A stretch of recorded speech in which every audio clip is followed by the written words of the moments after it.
It's not being called an attack. Definitely a blast, though. We've seen the evidence of that, Michael. What's the significance of this? Yeah, and as you can see here, it's a pretty big blast. It probably isn't caused by a drone or a missile. Maybe a missile, but I think a missile would have been more obvious. Maybe sabotage, might be an industrial accident. But it was a pretty big blast, and the fact that it's a military optics facility is really kind of important to the Ukrainians, because military optics are critical to the production of aircraft, and particularly tanks, for the sighting system, the ability of tanks to operate at night. And whatever caused this, if you said to the military in Kiev, what would be your top 3 targets around Moscow, this would probably have been one of them. You can see the extent of the damage there. If it has some way inhibited the production of military optics, I think the Ukrainians would be very happy about that, whatever has caused it. Can we talk about what is happening in Ukraine and the Ukrainian offensive? And we haven't heard much over the last couple of days. What kind of update have you got for us? Yeah, it's a good time, really, to look at the whole of the battlefront. I mean, the Ukrainians in the last 24 hours have crossed the Dnieper River again, north of Kherson. They crossed at Kherson on the Antonovsky Bridge some weeks ago. And now at Kozachi-Lahiri, about 15 kilometres north, they've crossed again and established another bridgehead. And there's also something going on at Novokhovka, which is where the dam was blown, a little bit further upstream from that. So there's quite a lot of fighting around that area.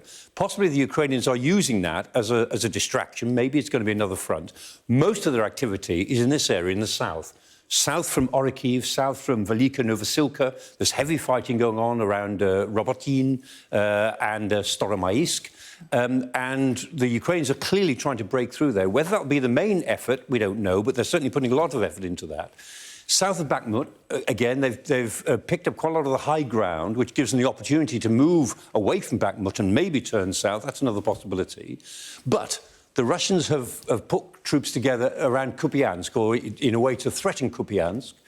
And they've got quite a lot of forces gathered there, and they've tried some local counterattacks, which haven't yet been effective. But the Ukrainian Deputy Minister of Defence, Anna Malia, said last night, she said that there's a big concentration of troops there, which is a problem. Because that is, at the very least, it's pinning Ukrainians in place. They can't afford to ignore it, so they have to have some troops there in order to do something about that. So it's possible that while the Ukrainians are thinking about a double offensive in the southwest, the Russians are thinking about a counter-offensive in the northeast. There's a sort of a symmetry to this. But the Ukrainians at the moment have the advantage. They have the agenda. They're calling the shots. But they've got a long way to go. If this is the main point of the attack, which I suspect it is, they've got 125 miles to go to get to the sea.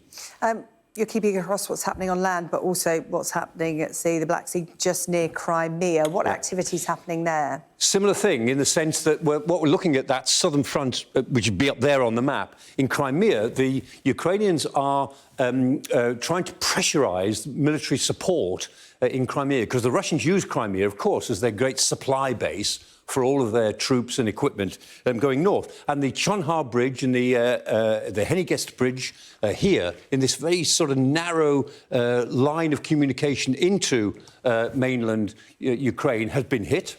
And the Russians are having to reroute all of their stuff down this northwest corridor, which is longer and more vulnerable. And meanwhile, the Ukrainians are also hitting at Novorossiysk, the Russian naval base. They've used their drone ships, these sort of small kamikaze ships, to attack both some Russian oil tankers, but also, in one case, they've damaged the Russian Rapucha landing craft, which is one of the big ones. And so what the Ukrainians are trying to do is to make Crimea non-viable to the Russians as a military support. And this all tells me, again, that they're serious about this attack in the south. They're trying to prepare the battlefield as much as possible for a breakthrough I think they'll try to make there. I might be wrong. This might all be strategic deception.